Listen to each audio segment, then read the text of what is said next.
इंदौर के देवी अहिल्याबाई होलकर एयरपोर्ट पर मंगलवार रात एक हैरान करने वाली घटना हुई। राजा रघुवंशी हत्याकांड में गिरफ्तार एक आरोपी को वहां मौजूद एक यात्री ने थप्पड़ मार दिया।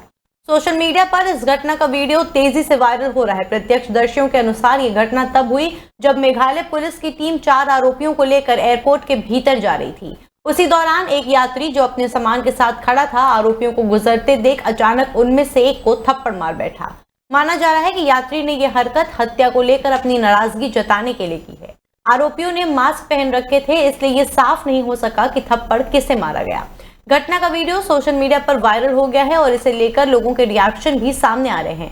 इंदौर के अपर पुलिस उपायुक्त एडीसीपी राजेश दंडोतिया ने बताया कि मेघालय पुलिस की 12 सदस्यीय टीम 4 आरोपी राज कुशवाहा, विशाल चौहान, आकाश राजपूत और आनंद कुर्मी को अदालत से ट्रांजिट रिमांड मिलने के बाद शिलोंग रवाना हो गई है। अधिकारियों के अनुसार 23 मई को मेघालय में राजा रघुवंशी की हत्या के बाद इस मामले की मुख्य आरोपी सोनम कथित रूप से इंदौर आई थी। इंदौर के राजा रघुवंशी हत्याकांड में सोनम रघुवंशी की गिरफ्तारी के बाद कई तरह के सवाल उठने लगे हैं। इसे लेकर सोशल मीडिया पर सोनम को लेकर कई तरह की बातें भी हो रही हैं, जिस पर भोजपुरी गायिका नेहा सिंह राठौर ने अपनी प्रतिक्रिया दी है। उन्होंने कहा कि इस घटना के बाद जिस तरह से औरतों को अपमानित किया जा रहा है, वो उनके साथ अन्याय करना है। उन्होंने कहा कि इस तरह की हत्याएं पुरुष और महिला दोनों की हुई है, ऐसे में किसी एक को इसके लिए जिम्मेदार ठहराना नहीं चाहिए। नेहा सिंह राठौर ने एक वीडियो शेयर कर इस पूरे मामले पर अपनी बात रखते हुए कहा कि संबंध नहीं निभ रहे तो तलाक लेकर अलग हो जाइए, हत्या करके जेल मत जाइए।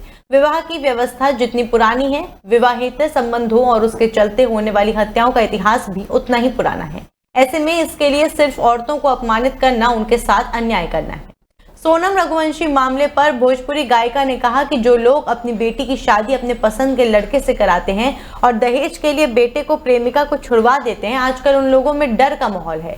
बीते दिनों में जिस तरह से शादीशुदा पतियों की जघन्य तरीके से हत्या की गई, उससे साबित करने की कोशिश हो रही है कि सभी महिलाएं साजिशकर्ता हैं और सभी पतियों को पत्नियों से डरने की जरूरत है। ये बेहद गंभीर बात है, जिसे मजाकिया तरीके से सोशल मीडिया पर फैलाया जा रहा है।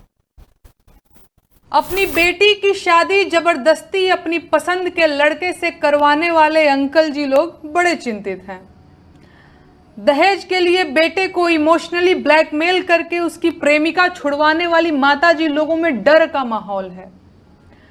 कई सालों तक प्रेमिका से रिलेशन में रहने के बाद जाति और गोत्र के नाम पर निकल भागने वाले पुरुष भयभीत हैं और बेरोजगार प्रेमी को पापा नहीं मानेंगे का बहाना देकर सरकारी बाबुओं से शादी ब्याह करने वाली महिलाओं में बेचैनी बढ़ती जा रही है। बीते दिनों जिन जघन्य तरीकों से कुछ पुरुषों की हत्याएं हुई हैं, उसके बाद से नैरेटिव गढ़ा जा रहा है कि सभी महिलाएं संभावित साजिशकर्ता और पतियों की हत्यारिन हैं और सभी पुरुष खतरे में हैं। एक घटिया किस्म का नैरेटिव बनाया जा रहा है कि सभी पतियों को अपनी पत्नियों से सावधान रहने की जरूरत है। कानपुर में एक दिल दहला देने वाली घटना सामने आई है। यहाँ एक वहशी ने 6 साल की मासूम बच्ची को अपनी हवस का शिकार बना डाला। बच्ची ने जब विरोध किया तो आरोपी ने उसके मुंह में पत्ते भर दिए। यही नहीं, उसके सिर पर ईंट से कई वार किए। उसे मरा हुआ जानकर छोड़कर भाग गया। घटना का पता परिजनों को चलते ही कोहराम मच गया। आनन फानन में बच्ची को अस्पताल ले जाया गया, जहाँ उसे जिला अस्पताल रेफर कर दिया गया। पुलिस ने मामला दर्ज कर जांच शुरू कर दी है। जानकारी के मुताबिक घाटमपुर थाना क्षेत्र की रहने वाले एक पिता ने मंगलवार देर शाम घाटमपुर थाने पहुंचकर पुलिस को तहरीर देकर बताया कि उनके मोहल्ले में रहने वाले युवक ने उनकी 6 वर्षीय मासूम बेटी को चॉकलेट दिलाने के बहाने अपने साथ पीछे स्थित मजार के पास ले गया, जहां पर युवक ने उनकी मासूम बेटी के साथ दुष्कर्म की घटना को अंजाम दिया। दर्द होने पर मासूम ने शोर मचाया तो आरोपी युवक ने मासूम के मुंह में पत्ते भर दिए। फिर भी मासूम चुप नहीं हुई तो पास रखी ईंट से सिर पर कई बार वार कर दिया। इसके बाद मासूम को लहूलुहान हालत में छोड़कर भाग निकला। ग्रामीणों ने उसे लहूलुहान हालत में पड़ा देखा तो शोर मचाने के साथ परिजनों को घटना की सूचना दी। जानकारी मिलते ही मौके पर पहुंचे परिजन मासूम को आनन फानन में HMC लेकर पहुंचे, जहां डॉक्टर ने प्राथमिक उपचार कर मासूम को गंभीर हालत में कानपुर जिला अस्पताल रेफर कर दिया। परिजनों ने थाने पहुंचकर घटना की सूचना पुलिस को दी। जानकारी मिलते ही मौके पर पहुंची पुलिस ने घटनास्थल पर जांच पड़ताल शुरू कर दी। पुलिस आसपास रहने वाले लोगों से भी पूछताछ कर रही है। वहीं इस मामले में डीसीपी साउथ दीपेंद्र चौधरी ने बताया कि घटना की सूचना मिली है, घटना की जांच पड़ताल की जा रही है। तहरीर के आधार पर मुकदमा दर्ज करके आगे की कार्यवाही भी की जा रही है।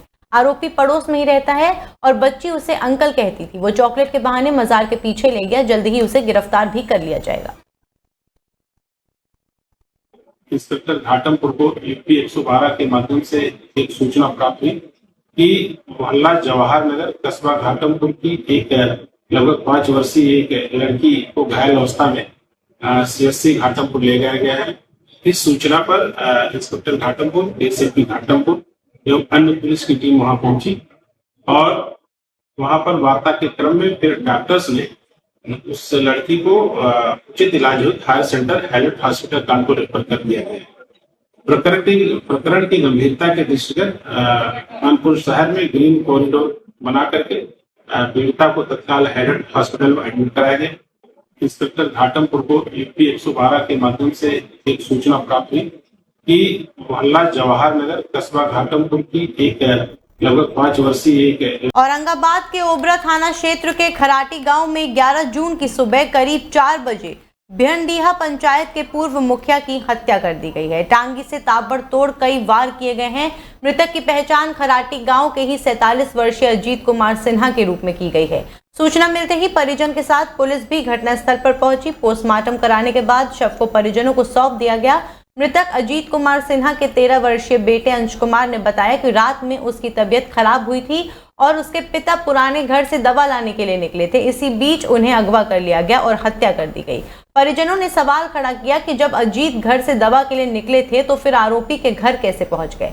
परिजनों ने अगवा कर हत्या का आरोप लगाया है। घटना के बाद पुलिस मौके पर कैंप कर रही है। घटना की सूचना मिलते ही लोक जनशक्ति पार्टी के जिला अध्यक्ष चंद्रभूषण कुमार सिंह उर्फ सोनू सिंह सदर अस्पताल पहुंचे। उन्होंने इस घटना की निंदा की और पुलिस प्रशासन से अविलंब कार्यवाही की मांग की।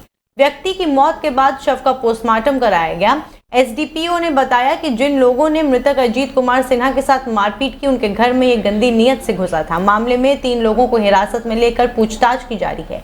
आगे अन्य बिंदुओं पर भी जांच की जा रही है। बताया जाता है कि अजीत कुमार सिन्हा 2016 से 2021 तक बबनहीड़ा पंचायत के मुखिया रहे हैं। अमेरिका में हिंसा को कंट्रोल करने के लिए सेना उतारनी पड़ी, लेकिन जिस तरह की वैचारिक हिंसा भारत में हो रही है, हिंदू आस्था के खिलाफ हो रही है, उसे कंट्रोल कौन करेगा और कब करेगा। हम बात कर रहे हैं दुनिया की सबसे बड़ी ई-कॉमर्स कंपनी अमेजॉन की। अमेजॉन अपने प्लेटफॉर्म पर काली माँ a collection of short stories नाम से किताब बेच रहा है। किताब के कवर पर माँ काली की तस्वीर लगी है, जिसमें करोड़ों हिंदुओं की आराध्य माँ काली को फांसी पर लटकते हुए दिखाया गया है। आस्था की प्रतीक मां काली की तस्वीर को जिस अपमानजनक मुद्रा में किताब के कवर पर दिखाया गया है, उसके खिलाफ पुलिस तक शिकायत पहुंच चुकी है, लेकिन अब तक कार्यवाही के नाम पर कुछ नहीं हुआ।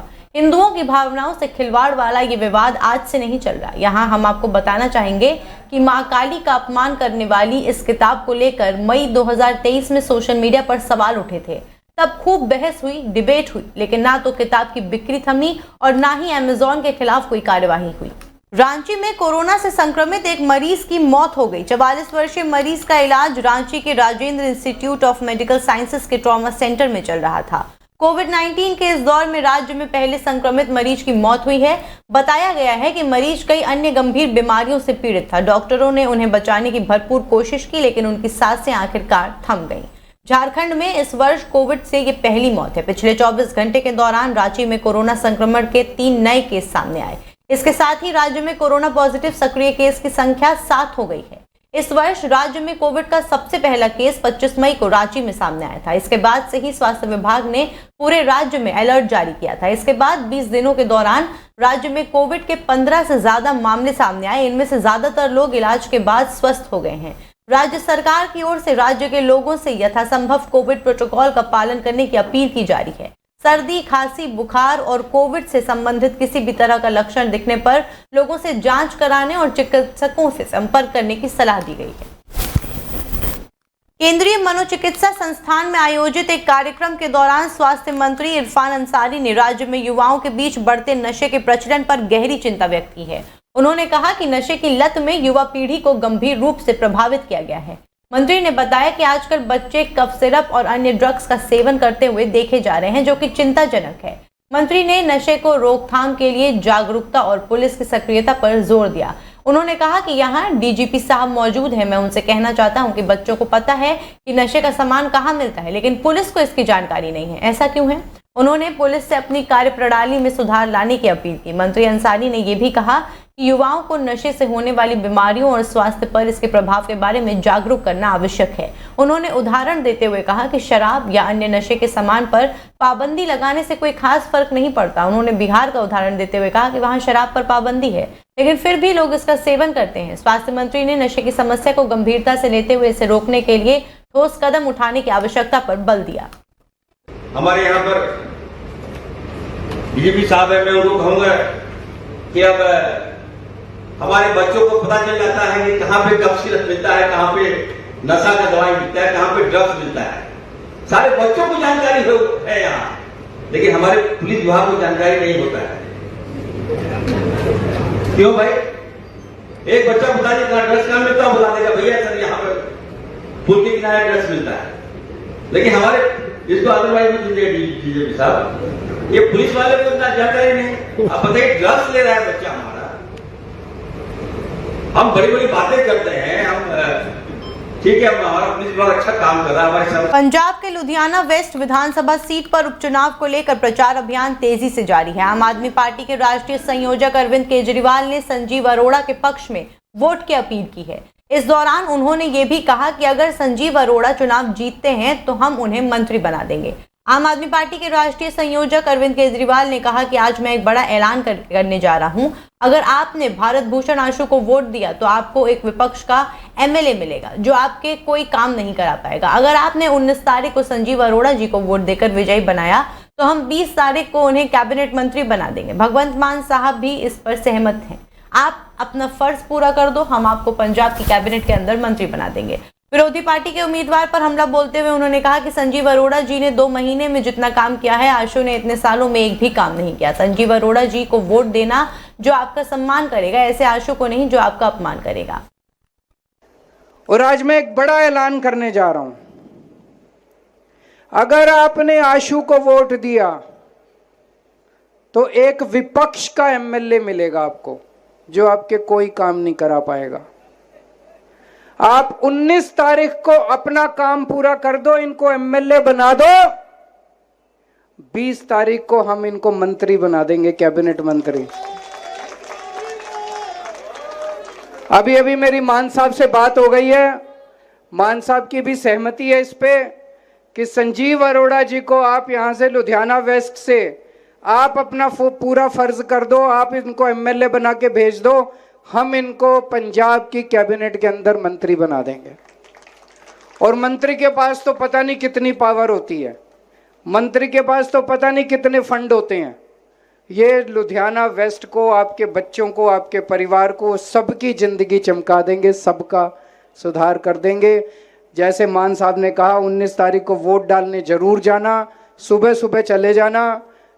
धूप बहुत ज़्यादा है, लाइनों में खड़े होना पड़ेगा, इसीलिए सुबह सबसे पहले, खाना बाद में खाना, नहाना बाद में, जाके पहले सुबह सुबह नहा के चले जाना और वोट डाल के आना। सब लोग वोट डालने जरूर जाना। और 1 नंबर का बटन है, 1 नंबर के ऊपर वोट डालना है।